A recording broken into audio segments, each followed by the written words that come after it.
You know what? What happened with you? In the vacuum.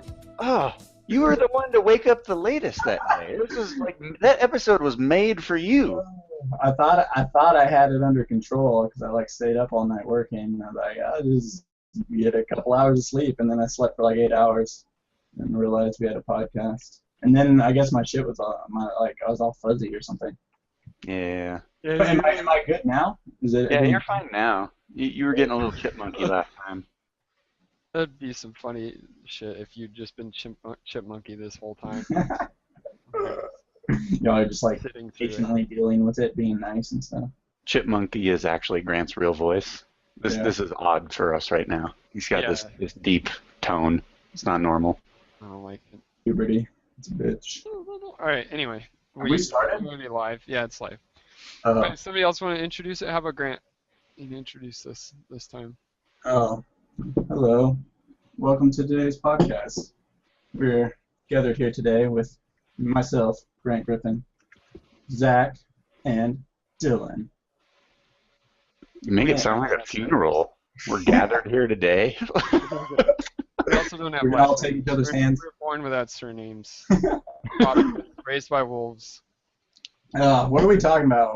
This is just like just the crew, just talking, chit-chatting about updates on what y'all are doing, because I haven't talked to y'all in forever since I bailed on the last episode.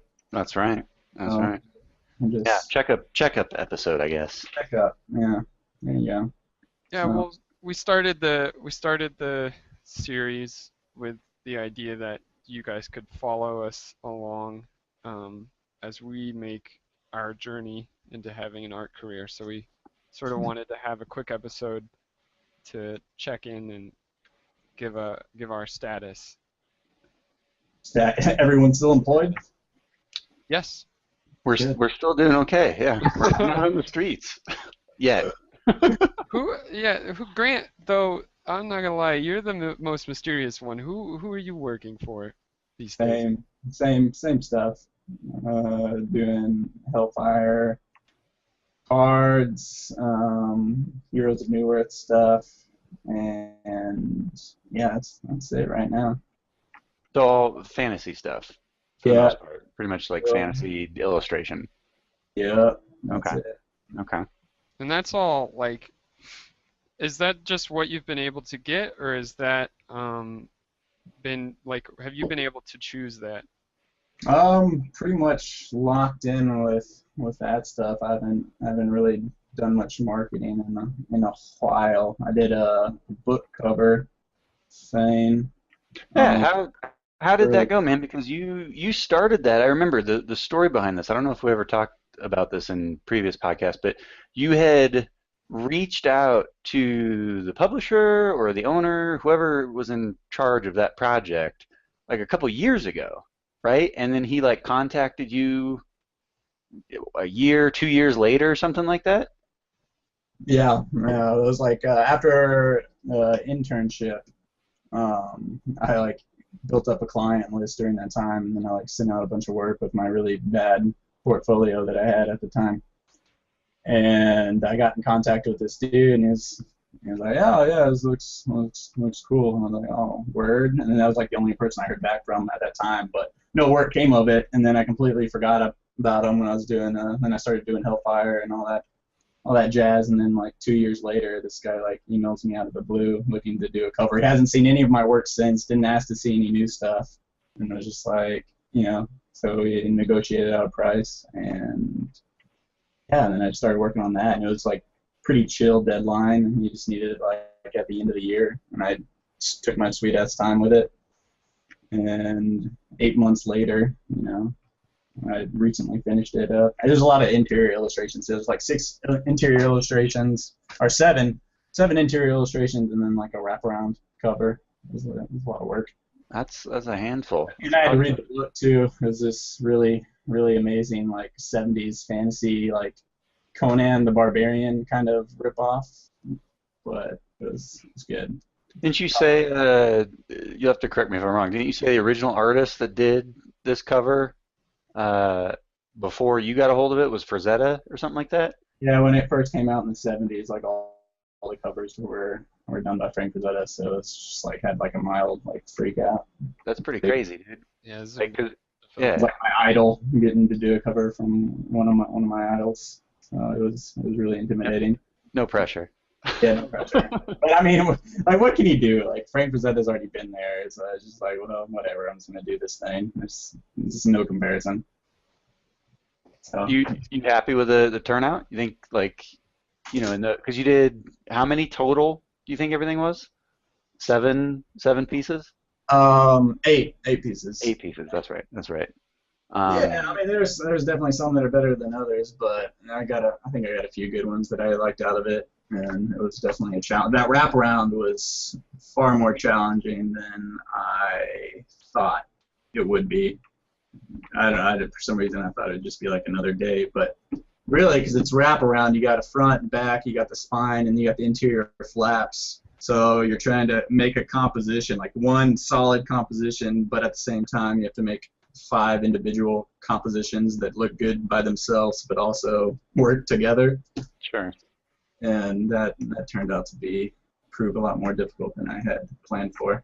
That was a good piece. It was a Yeah. good piece in the end, though. Can can people go anywhere to see that stuff yet, or what?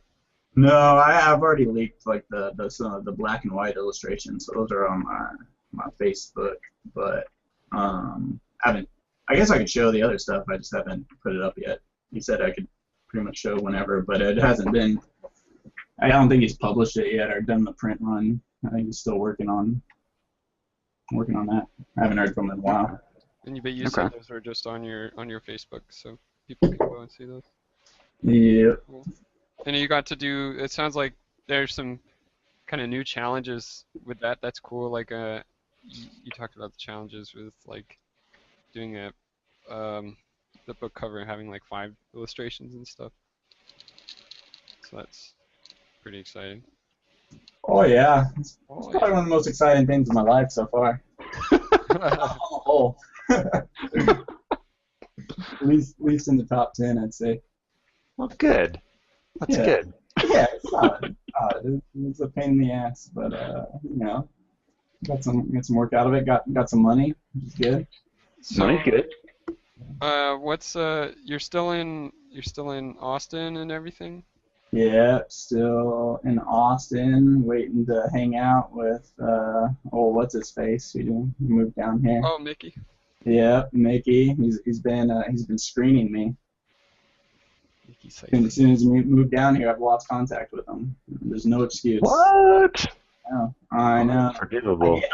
I feel a bit like he broke up with me. So I gave him my number and everything. I thought we were gonna go on a date. I gave him my digits. I was like, He's teasing you. I went out on a limb. I was like, dude, just give me a call when you're ready. And I haven't heard back. I haven't heard anything. So, Jeez.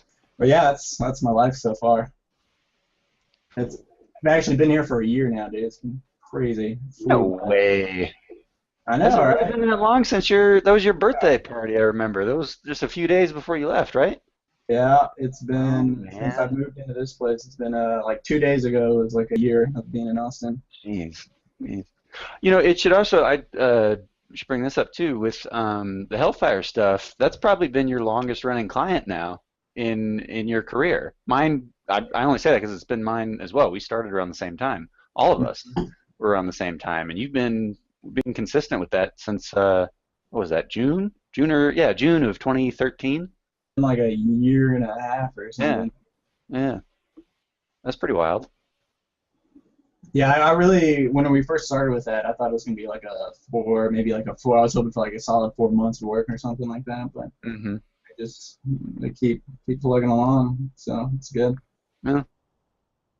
Because up until then, it's about as long as any of us had been employed, whether that be internship or freelance or anything like that. It was probably what it was like 4 or 5 months maybe, if that.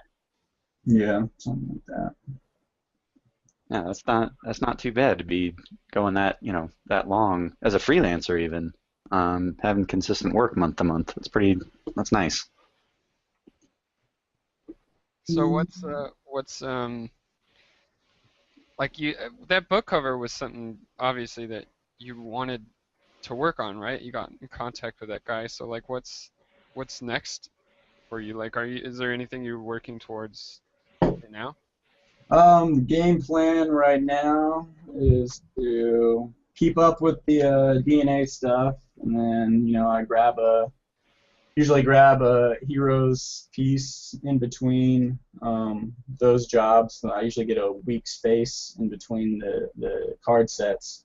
So then I grab an S2 piece, and then so I'll keep up with that. And then I'm just trying to make more time for my personal work and really work on my marketing. I need new business cards. I want to try doing physical copies to promote work, like postcards. I haven't tried that before, so I want to try a different angle instead of just the cold emails. Do something a You've little more done personal. you've done, what'd you do a couple years ago? You did like Christmas cards or something like that, right? Yeah, I just emailed them out though. I didn't Oh, okay. and actually did like printed them and all that stuff. I gotcha. I Yeah. gotcha. So yeah, I'm gonna try that. So I'm trying to make time to come up with some cool postcard illustration. So yeah, I'm still gonna be targeting like the fantasy illustration stuff and try to pick up some new clients. I've been building up a list of new peeps to try and get in contact with and research. And I was doing pretty good for a while, and then it's hard to keep up track or keep up with the being on top of marketing, and that it's like a huge time suck, just like trolling. You feel like you're not doing any work because you're just like trolling the internet, like researching, and like hours pass by and you haven't done shit. And I was like, I could be painting right now. Yeah, That's a hard thing to maintain though, with like, especially with the freelancer stuff, is maintaining your what's the word I'm looking for, like viability in the marketplace, and being able to show that you're producing, you're out there, you're making sure that you're Especially when staying you don't know on. your client work. Yeah, exactly. That makes it really hard. It makes it really hard. If you can't show your client stuff, then you got to be doing some kind of personal thing to stay relevant. Yeah. But how do you stay relevant and make time for that when you're constantly working on client stuff? You gotta do your hard. client work to get paid. So Right. It's a strange catch-22 we live in. the eternal struggle. So I think we're going to talk about like looking for work later, but I think it might be useful to ask now. Like, uh, you were talking about promotion stuff, and you said you've done some of that before. Like, has any of that paid off? Like, has it worked pretty well now? Or are you approaching it differently? the first couple times I've done it, I got like my first gig that I ever got like freelance. This was even before the Dire stuff. It was I did a kind of research like bunch of clients, like 30 clients or whatever, and then didn't hear back from anyone but like one person, and it was like I just did research them all out and then sent out an email, kind of basically around along the same lines, just kind of retweak per each company to make it sound a little more personal and whatnot. And so that first round, I heard back from one, like it was a role playing like RPG post-apocalyptic thing, and then I did, it was like for super cheap, and I didn't even care. I was like, yes, it's just because I wanted to feel like I was getting work or something. So I worked for way cheaper than you should ever do, but I did it, and it was a good experience, and the pieces were terrible, but they liked it. And so that was like my first attempt of actually like sending work out, and because this is stuff you don't really learn in school. I had no idea what I was doing.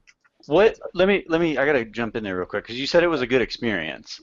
So you laid out all the stuff that was like not good about it, and then you said it was a good experience. So what about it? Like, did you learn as far as experience, or I don't know if it was timeline or deadlines or working with art directors. I mean, what about it made that a positive thing, even though you were working for shit pay and it probably wasn't the best thing for you at the time?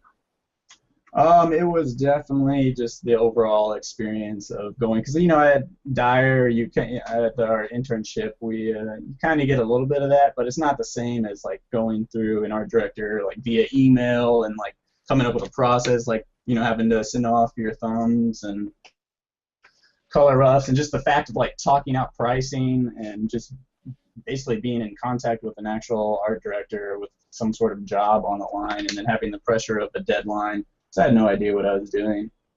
And so it was whatever mistakes I did make, it wasn't really that big of a deal because, I was getting paid shit anyways. So, like, all those errors, it was just like one big learning experience. So, Okay.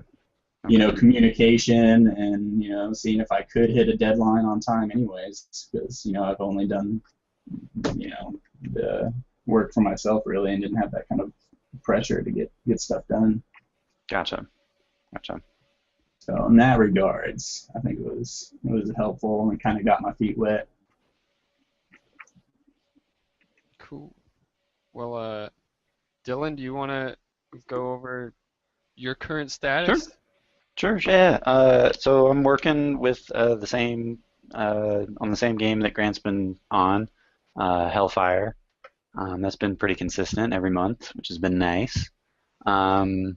I recently picked up some work back in August. It was August. I started working for an indie studio down in Pueblo called Incarnate Games. And I've been doing fantasy character work for those guys since August, which has been pretty cool.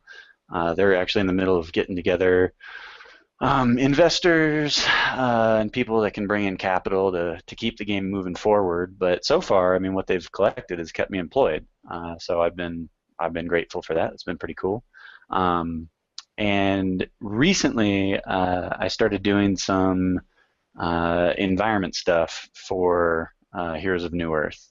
And that actually came about after I took when did that start? It was end of July. At the end of July, I started an online class doing matte painting with David Luong. He has a digital matte painting course that he teaches through CG workshops. I think I can't remember if it's CG Society or CG Workshops, or if Workshops runs through Society. But through that program, it lasted for 2 months. Because I don't know, I've been wanting to do environments for a long time. That's kind of what got me into doing digital art back in high school. And ever since I graduated college, I've been doing nothing but fantasy character stuff. So the environments have always played second fiddle to the client work. So I thought doing this class would be a good opportunity for me to kind of beef up those skills and start representing myself more as an environment concept art / matte painting guy. For film, and out of that came some environment work with S2, which has been pretty cool. I'm actually working on some stuff for them tonight, so it's been exciting, but it's been busy. I mean, now that I'm juggling essentially 2 clients and then on and off the third doing this environment stuff, it's been a busy schedule. So I'm definitely not complaining about the employment part, but trying to make time for girlfriend and family and just not being in front of a computer screen all day, every day. It's been a challenge. You've actually been turning down work too, right? Yeah. Yeah. Well, and that's actually probably something that I know we're going to bring this up later, but yeah, that was something that I want to talk with you about, Grant, because I've been referring you and both of you guys, actually, a handful of people, some work that's come my way that I can't take on at the moment. And I think, I don't know, that'll speak well to the whole networking and keeping your circle of friends and acquaintances and stuff together, because that's what happens. If you can't do the job, you know someone that can, so you send them that way. But yeah, it's just been busy. Keeping myself busy over here, that's for sure. Cool. What about you, Mr. Zachary? How have things been for you? Well, I wanted to ask you if you were moving towards anything. Like you commented on wanting to do more environment stuff, but do you have any plans Yes, kind of for the future? Like, you're right. I should talk about that. I want to push the environment stuff pretty hard for the rest of the year. I'm hoping to apply to a couple places the first quarter of 2015, namely the Moving Picture Company. They do a lot of matte painting and conceptual work for a lot of the live action films that are being produced nowadays. So they're definitely one of the studios that I've been looking at wanting to get in touch with, and hopefully, get my portfolio to a level that can be considered for their team. I think that'd be pretty fun. I like doing the fantasy stuff, but it was kind of never on my radar when I started working professionally, and it's sort of just stayed that way ever since. And you love it. I'd, I'd like to kind of shift gears. Want to shift gears a little bit. Not that I hate it. I don't hate it. I've learned to appreciate it and enjoy it. There's been some cool images that have come out of it, but it's I don't know. It was never anything that I related to early on, and I think I've just sort of been groomed to work in this genre, and I'd like to try some other things. It's too late. You're stuck in it now. You've been pigeonholed. You have to do this for the rest of your life. At least I'll have good company. Yeah. Well, debatable. You're stuck in the swamp of fantasy. Chainmail. More chainmail. I think as long as I maintain my chainmail status, I'll continue. I'll strive and push through. You're stuck in the swamp in your dream. That's the thing. You got to change it up. Instead of doing chainmail every time, sometimes do a couple of leather padding. It doesn't always have to be chainmail. It doesn't. It's not as protective, dude. Lamellar. Try lamellar. Come on, man. No. It's mithril. All about the mithril. That's the material, man. You didn't even know what you're talking about. I probably shouldn't talk Tolkien stuff because I certainly don't know that as well as you guys. Son, mithril is just it's in Final Fantasy. Oh, this is embarrassing. Record a new episode. I'll shut up now. I'll shut up. I'm talking about on mithril armor. While we're at it, we should have an episode about Blade Runner. Maybe that'll get me to jump on the Blade Runner train. No, not yet. That's why we got to do this episode so I can watch it. So many people who haven't seen it. Blows my mind. It's kind of embarrassing. I don't like to admit it. Well, we have to do the drunk painting one. I had such a good name for it. I forgot what it was. But the drunk spit painting episode, and then we'll do the Blade Runner one too. Perfect. Sounds like a plan. Ratings up. What about you, Zach? Well, my recent story hasn't been as positive as your guys's has, I don't think. But it's not completely depressing. About I think a month and a half ago, the project I was working for cut me for financial reasons. They were looking for a publisher, and they were running a little low on money. So in the meantime, they had to cut some of their team.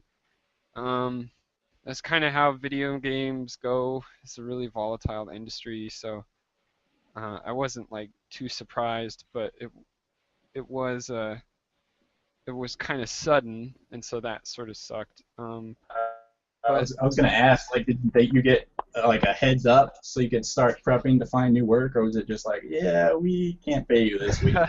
No, it was about a week of notice, so okay. that was good, and it sounded like it was actually even flexible beyond that, so nice. it wasn't I got kicked out of my apartment and rain was getting splashed down in puddles with cars driving by. It wasn't like that. But I thankfully had the network, like we've talked about, and so I was able to get work pretty quickly, actually. Nothing too serious, but I was able to find work with some old clients for working on Heroes of New Earth, so that was really cool. I've always enjoyed that too. It's not like it was really a compromise. I just didn't have enough time to do those in addition to the job before, so that was pretty cool. I spent about a week trying to apply at studios in the Seattle area, and then if I was gonna give that a little time to kind of have a break, a little vacation, do that, and then I really started going back to my network, um, and I kind of made a list of all the things I wanted to do. I wanted to update my portfolio in the meantime, um, and apply to some different places that I hadn't had a chance to. So it was kind of it wasn't like I said, it was kind of sad at first, um, but it was also sort of a blessing in disguise, I guess. Um, but Now, I should ask because prior to this previous gig that you were on doing the concept art, you were still on Hellfire with Zach and I. Um, yeah, so what happened that sort of pushed you to make that decision to sort of move on towards this new project? Was it more in line with what you wanted to do with your career? Was it a financial thing? I mean, what about it pushed you to pick up this new work and leave Grant and I in the dust? We miss you, dude. What happened? well, it was actually mostly an effort to distance myself as far away physically and emotionally from you two as I could. I never Seattle, actually missed you, Zach. I always kind of fucking hated you. So. keep your friends closer and your enemies closer. Um, well, actually, yeah, it was definitely a move to get closer to what I wanted to do as an artist. I don't really care too much for fantasy stuff. I don't hate it, but it just wasn't my shtick.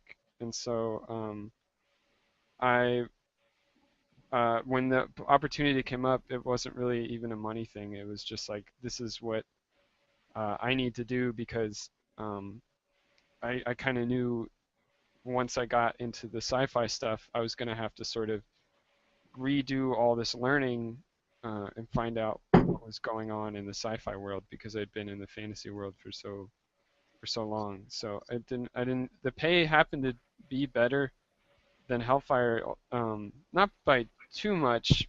Um, it was a little more steady than Hellfire, but it was mostly the ability to work on sci-fi stuff that really really drew me in. Cool. Yeah, Good. So it was definitely it was a what's the word I'm looking for. You were moving more towards your passion and less just finding work. Because yeah, I think that's where a lot of us start out. You take whatever you can get, um, and you got to a point where you could start being a little more choosy of the type of work and the sort of jobs that you wanted to take on and the projects you wanted to be a part of. exactly. Yep. And so actually, it looks like they just got a publisher for that project. So pretty soon here, we'll be able to see what kind of budget they've got um, and what kind of plans the publisher wants to go through with for the game. So I could be working with them again soon, but I'm also looking at some other opportunities in the area um, still with some recruiters and stuff like that. So Okay. Good that's deal. yeah, that's pretty much all that's been up with me. Good deal. And how, I mean, I'll just throw that same question at you that you were asking us. I mean, how do you feel about where you're at and what you're doing? Do you feel like, no regrets? You made the right decision? Feel like where are you at? Where's your head at? Well, totally. I don't know. Even making a bad decision to me is just kind of like, oh well, if you find a way to learn from it, I think it's a good a good thing. So I haven't really. I don't think I've made any bad decisions lately. I'm pretty. It's all kind of like a lesson. I kind of see it as like it might be a lesson that I would have learned anyway. So if I get it out of the way um, sooner, that's good. But no, I've been pretty stoked with how things are going, except for the fact that I sort of forgot how like how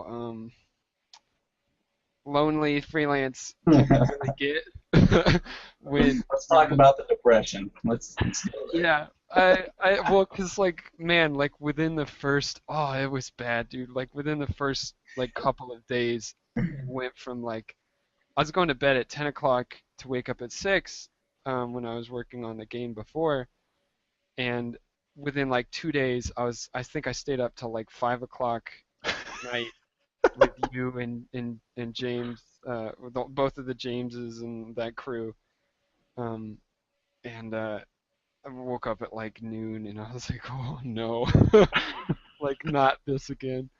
Um, and you know, would you that's the thing that's actually I guess I didn't talk about this, but that that sort of was reaffirming for me because one of the goals that I have is I sort of want to get into a studio and have some coworkers and stuff because while it's cool to make your own schedule, um, you sort of need a little more initiative to live that kind of lifestyle, and I don't really know that that aspect of setting your own schedule and being able to work on whatever you want to work on is as important to me as being in like a studio and having direct contact with your peers, um, and sort of having the sense of community that a studio does, if that makes sense. Yeah, absolutely.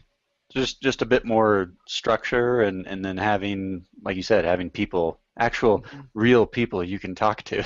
Yeah, I mean, it is nice to just decide that I can totally play Fallout 3 right now. Like this is completely allowed, and then work till 2 a.m. But sometimes sometimes I'm kind of like, you know what? I'd rather just be able to sit down and work for 8 hours. Or I know it's not all like that. I think Jason would tell us that more like sit down and work for 12 hours and then go home and you're not, you know, you're at home. Your workday is done. Um, all And right. you have to wear pants. Is the You big do have downside. to, yeah. That's where I draw the line. Is the whole like if I could just like wear no pants and go into the studio, I'd okay, all right, I can work with this. But Give me 1 year, give me death. yeah, I gotta be free. Gotta have that breeze. Pants are the deal breaker. Pants are the deal breaker. It's in my contract. Sit with a fan right in front of you, blowing right on. Do you do that even with your freelance clients? Do you let them know that you're not going to be wearing pants when you work on their project? Yeah, that's its policy. Just in case we have to do like a Skype call, which that's something to talk about. I did my first. I actually like talked to someone, a client over Skype. I usually always do emails, but it came up where I did like a real life Skype call with an art director. And it wasn't really that bad because I thought there was going to be, or you'd have the webcam and I'd actually see him, but we didn't even actually turn that on, so it wasn't even a big deal because I always look at myself or look at the screen and I don't make eye contact because eye contact means looking directly into your camera, and it's awkward. I don't like it. I don't enjoy it. It's weird. I like to see someone's eyes in front of me or just not see them at all. But yeah, so I did my first live session, and that was actually with that dude that you fed me, Dylan. That for the characters for the book or Right. so That yeah. might be something to talk about. Yeah, let's talk about it. Let's do it. Let's go there. Because we Oh, we can talk, Dylan, we can talk about whatever you want.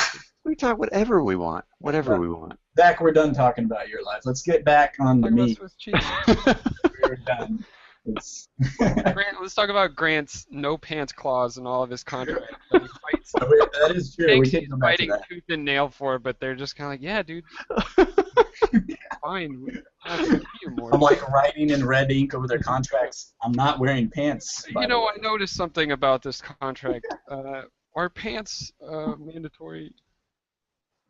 Look, I tell you what, if I don't have to wear pants, I will do this shit for free.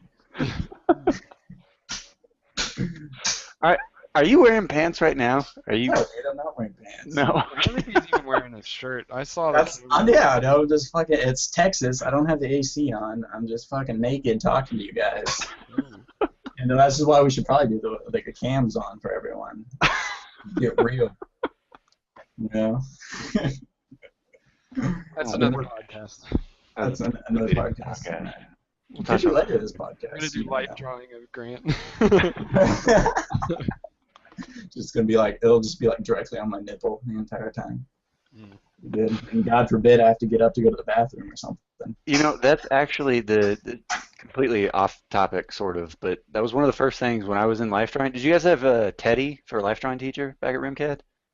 Yes. Yeah. So one of the things that I like always screwed up drawing the models is I'd leave off the nipples.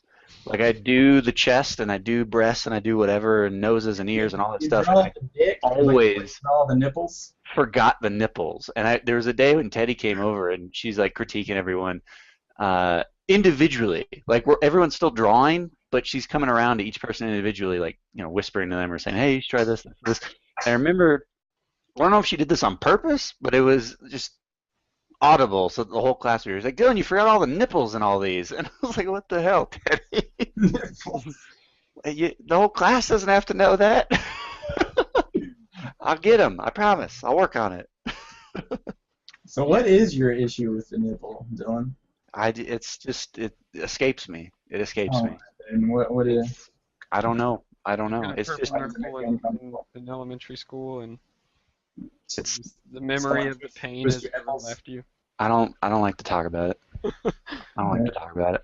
Well, whenever you're ready, we'll do a podcast. Perfect. There was an icy pole, and there was an icy day, and there was and I took my shirt off.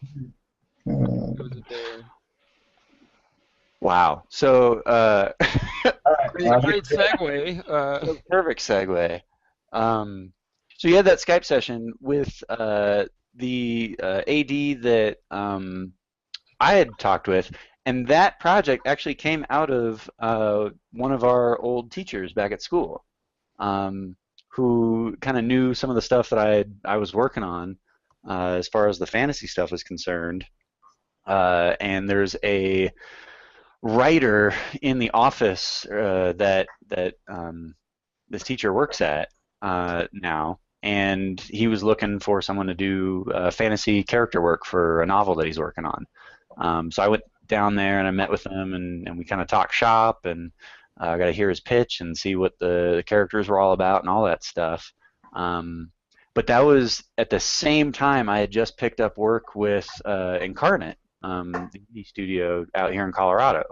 And between Incarnate and DNA, my schedule was full for the rest of the year. I mean, I'm kind of booked up solid until January. So that's what I told him, and I was like, "Hey, I'd love to be a part of this." I think he said his deadline was later this year, so it was generous. It's not like it was a rush job or anything like that, but even so, I just didn't feel that it was something I could take on and kind of do the best work possible. So I kind of pitched your name out there, Grant, and you guys picked it up from there, yeah? Yeah. Yeah, so he emailed me like a couple days later, and then we set up my first real live Google Skype with an art director.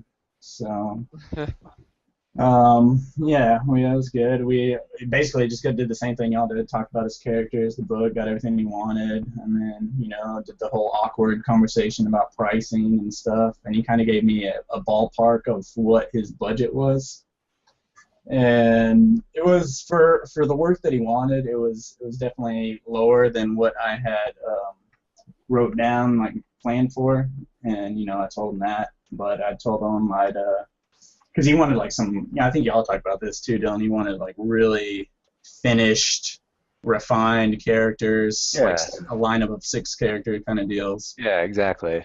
And it was just a lot of work and designing everything and whatnot. So I planned ahead before the meeting, worked out my pricing. I did worked out my standard number, and then I did a back off negotiable number. But even then, it was still lower than what I had marked for. but I told him I'd take a look at his budget and see if I couldn't come up with something for him. But and then because he also said at the time that he was looking through my portfolio that I have kind of as a private setting to show art directors and whatnot. And he saw the book cover that I recently did, and that's when he was like, he got onto a thing about how he wanted a book cover, and he'd love to get me to do that. So That would be separate from the character lineup that you guys were discussing? yeah, and then that's when he threw me a number of like his budget for everything. I was like, well, for a book cover and 6 figures, that's not going to work. But let me take a look at it, and kind of ended it, and then I went back and kind of crunched some things. I basically gave him some options to try and work within his budget. I gave him a set price, like the characters are a little low if you can't do that, but I'd be happy to do the book cover for this amount. So I gave him that option, and then I gave him some options for, maybe cutting it down to 3 characters to work with for now, and then maybe later coming back when you get more of a budget going, do the next 3. Just different options for him, so I wasn't just completely like, no, fuck off, dude.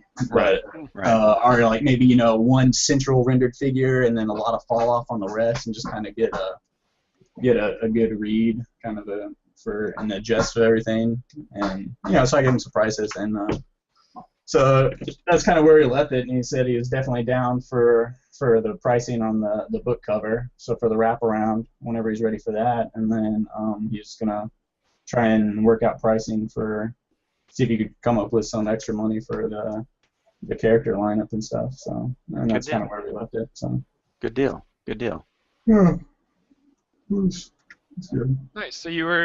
So I mean, I guess if we can recap there, I mean, with your network, Dylan, you were able to, pass on some work that you had to pass on, and Grant, you were able to negotiate the project and keep it friendly and copacetic and everything, and you might get another job out of that. So that's like a bunch of core things, like you essentially got work from a network, Grant, and then Dylan, you were able to kind of keep a client in a way, because that guy might come back to you someday, but he could also go back to Grant. Exactly. You have the resources. Keeping it in the fam. Yeah. Well, yeah. Well, and I should also, I don't know if it's maybe important to notice or take note of, but there was a reason I suggested Grant over someone like you, Zach, because at the time you were still working on the mandate. And I knew that you had taken that job as a way to stay in the sci-fi genre. So I knew that 1, your schedule wouldn't allow for it, and 2, it wasn't a genre you were interested in pursuing. So it's not a matter of just referring it to your friends. It's also referring it to the people who are going to do a good job on whatever it is needs to get done, and ideally have it be something that they want to work on. That it's their interest, it's their passion. This is the kind of stuff they love to do, because you're going to get the best work out of that. Right. Well, it makes you look good, and it's good for the client too, because I mean, you're not giving it to some dude who would rather paint starships than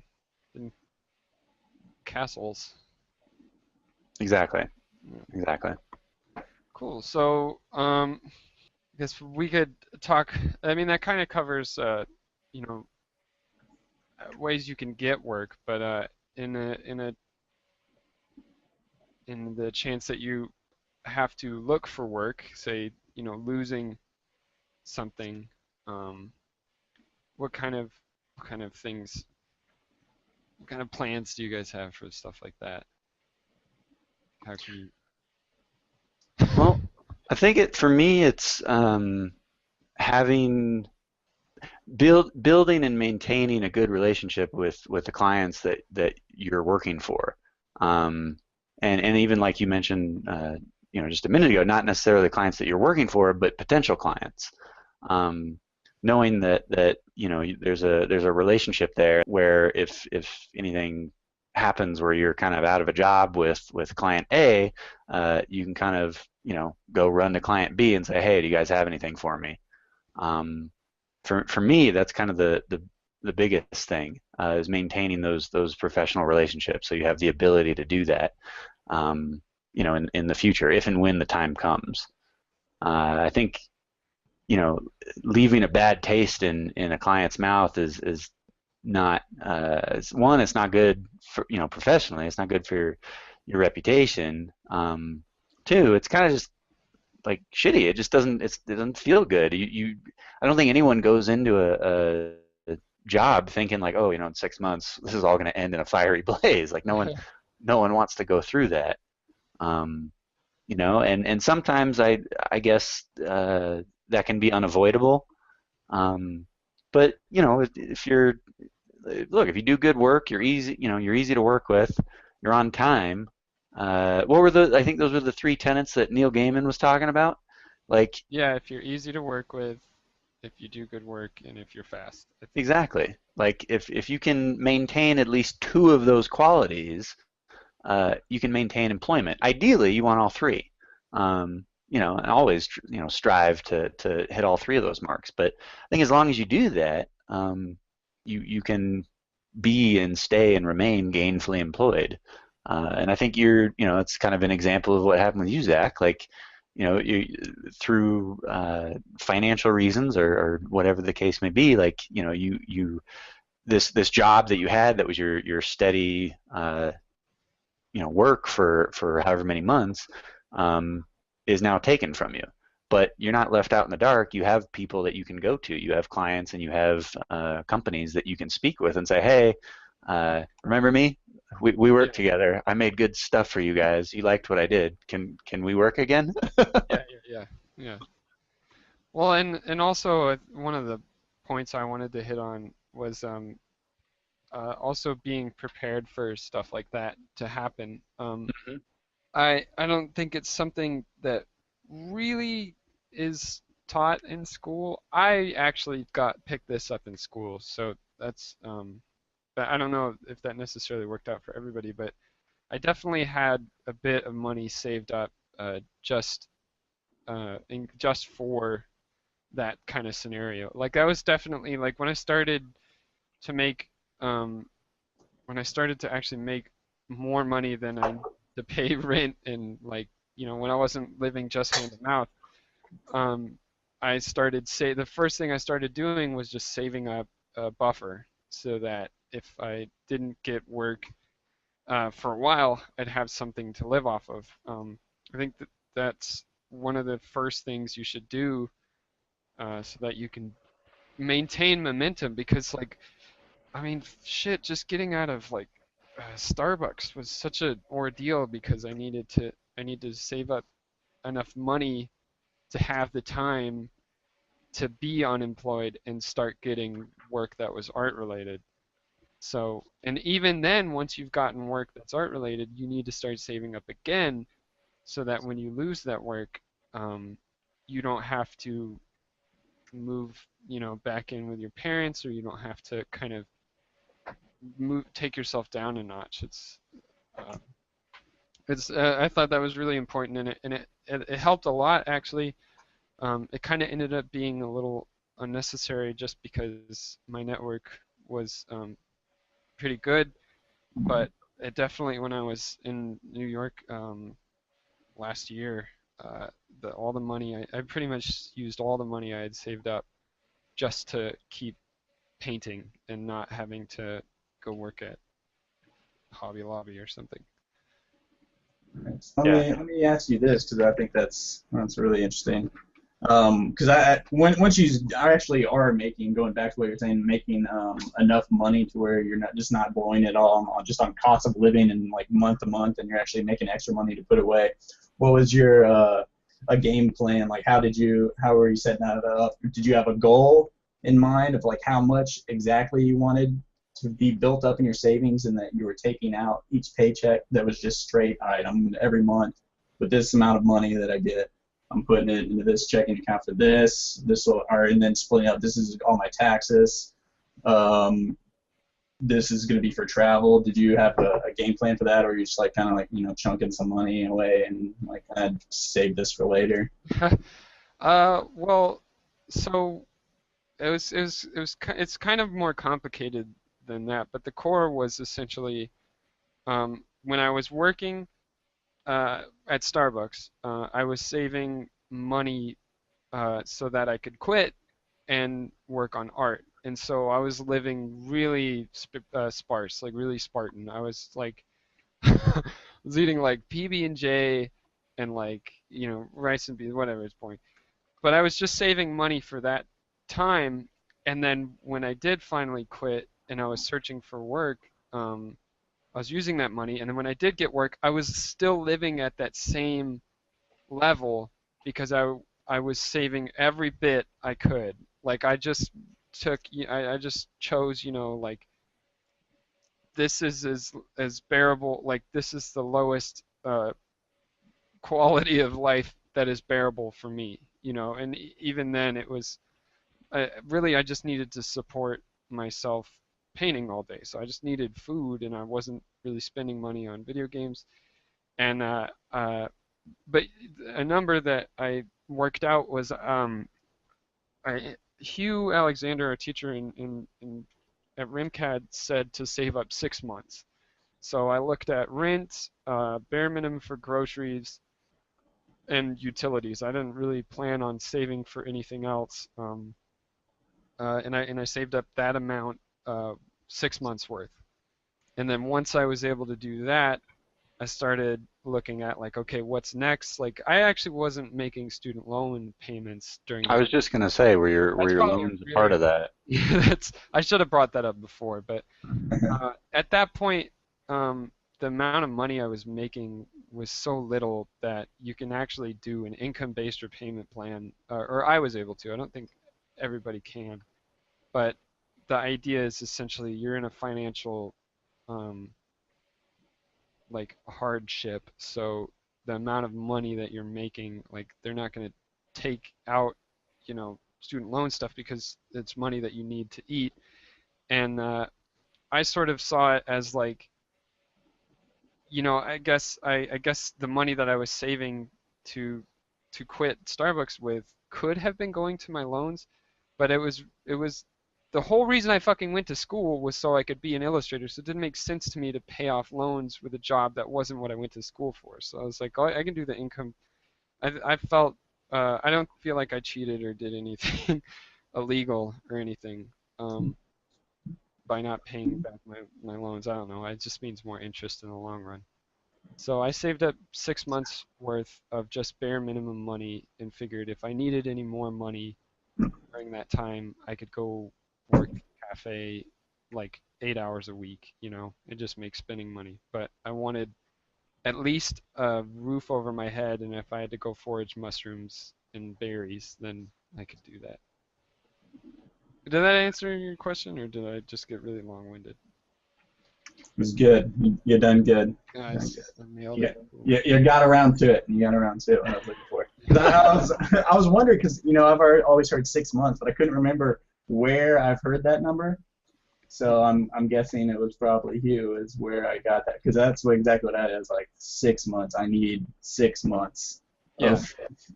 so I set up a game plan of how I'm going to do that and to get that buffer zone.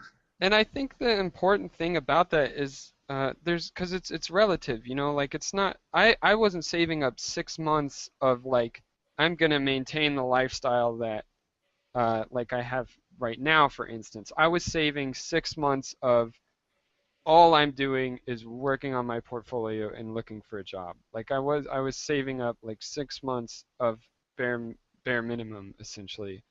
Uh, it didn't it just seemed like a waste of money because to save up enough money that I could just like buy crazy craft beers and just go on expensive eating trips all the time because it just seemed like a waste of money. So I was saving just what was necessary because I figured my mindset in that time was going to be different because I was going to be like I'm still trying to just secure work. And now it's different because like I said, we've got the network. I was even when I did get news of getting dropped, I really wasn't too worried because I in the back of my mind I was like I've got like a pretty good network. But I wasn't just sitting back and like, well, when work comes along, I'll be fine. I was definitely like out there trying to get work so I didn't have to draw into that savings at all if I could help it. Yeah, no, that's really good. That's really good. Um, to be thinking about that. I'm glad you guys brought that up. Kind of in the same boat as far as savings plans, like you said, 6 months, trying to keep that maintained even through your employment, if not more than that. Save where you can, and don't need to live lavishly. You just need to get all your bare essentials out of the way and be saving enough to move on up, get those better jobs, better clients, stuff like that. We haven't really done an episode about financial stuff. I mean, I guess we're kind of covering the basics of it here, but that might be something worthwhile. There are some, like, maybe we could do one about taxes and I stuff. was just gonna That'd say, be perfect. Taxes and it's coming financial. up, and that was like my whole idea behind the first thing. Like whenever I think I was talking to Dylan about how we should do like a blog or something, and we should just because I think everyone that year did a different method of how they were approaching their taxes. Like, cause I did it myself. I think Dylan, you Oh, some yeah, it was family a guy. family guy. Yeah, it was a guy that my family's used. What did you use? Like a what did you do? I don't even know. The first year, I was like, fuck it, we'll do it live, and I went on taxhawk.com and I cried. I actually cried and You did. pulled O'Reilly on your taxes. Yeah, I was just like, I read it all painstakingly. I remember I missed like 3 days of art because I spent it all just trying to do my taxes myself. 3 days, dude. I spent like a week and a half. I fucking Yeah.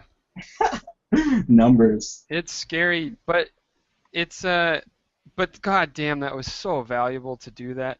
I mean, I don't want to take too much away from this conversation or make this episode too long, but doing it yourself, like even just once, is like super. It's terrifying and it's awful, but the next time you do it, you've like gone up like 10 levels in your tax stat. It's called throwing it up. Yeah. I will say this one thing just because it's fucking retarded. But so after spending all that time, like I got all my taxes there, I got all the numbers crunched. I like did the math, like went through it like 3 times, double checking everything, making sure it's good. Then I got it in this nice envelope, put like 4 stamps on it, got the mailing address, wrote it out. I think I got my girlfriend to write out the address because my handwriting is like a 5-year-old. So it looked fucking pro. Sent it off, and then a month later I got it back. I was like, oh, what did I forgot to sign the fucking thing, like on it. It was probably one of the.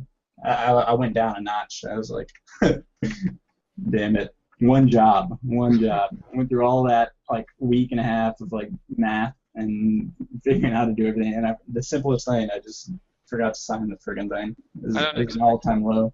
I don't expect anything more from you, Grant. I'm not surprised. That's man. Whenever like money is involved with some sort of like major purchase or decision or whatever, because I ran into a situation where I just felt like an idiot. It was the apartment that my girlfriend and I are in now. We moved into in May of this year. And you had to pay the deposit fee or whatever, the application fee and all that stuff. And I I go to sign the check. It's like $90. Completely, just my mind escaped me. Did not know how to spell 90. In the moment, I'm writing this check in front of the landlord, and I don't know how to spell 90. And I'm like, oh my God, what is happening?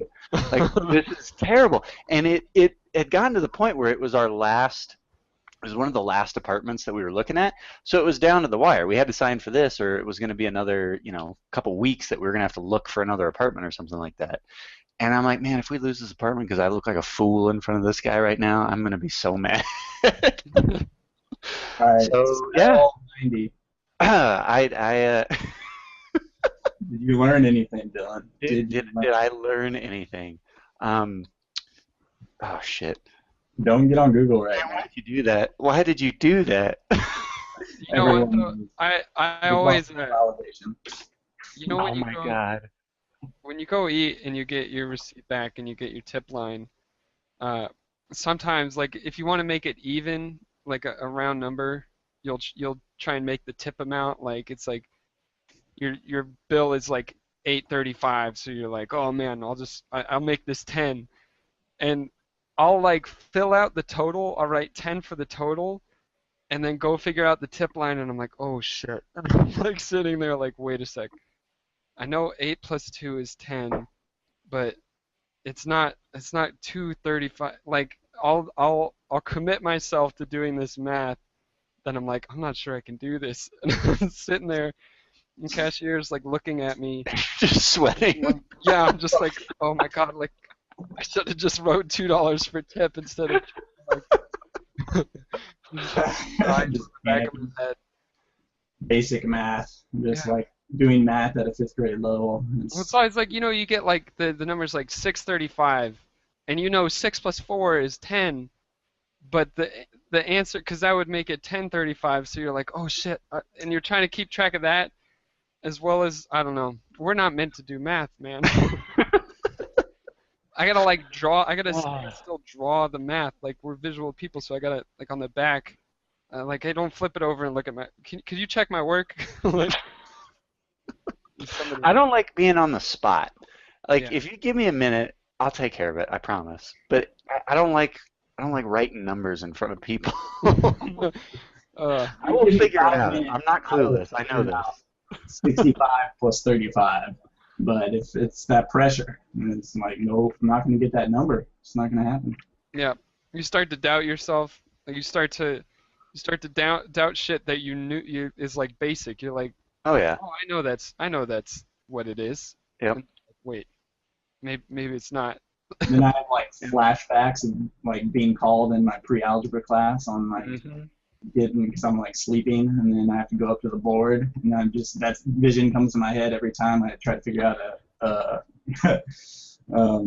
tip. I'm just up at the dry erase board. What do you do if you get the math wrong? You're like, could you print me another receipt?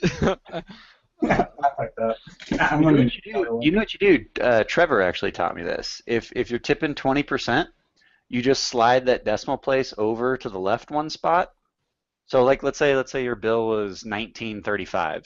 So you slide that over, it's $1.93, and you multiply that by 2. That's 20%. There you go, everyone. That There you is go. how People down on you base the triangle. whole podcast going down to this. How do you tip people? Now you know. So it's not that fucking hard. Or just use the calculator that's on your phone. That's if you're given 20%. If you got shitty service, I don't recommend tipping 20%, but that's just me. That's a whole nother podcast too. Sense. All right. Well, Well, I shit. think We should do it. We should do a money. I think taxes would be a very useful thing to cover. And I'm just saying this because I don't want to. Since we mentioned it, I don't want to leave people hanging. So in the meantime, I think maybe we'll post some resources. Like I have some tax resources that we can just get those out now, so they can be useful now for you guys. And then maybe we can make that our next episode or an episode later down the line. But I have some resources that I could post. it'll be like the world's most boring episode ever. Fucking taxes. I'm just thinking about it. I want to kill myself. Wait, what can we title that? Artist as accountants? Yeah, there you go. Perfect. That's a wrap. All right. Perfect timing. Yeah. Good timing. Well, thanks guys for listening. Thank you for listening to me, Zach. I appreciate that. I wasn't talking to you as in guys. Fuck you guys. Oh. I'm talking to the listeners. This is all for them. I don't care less Oh. about you guys. All right. Are you talking right now? I hate you all. Roll credits. All right, guys. We'll see you later. Peace. Peace.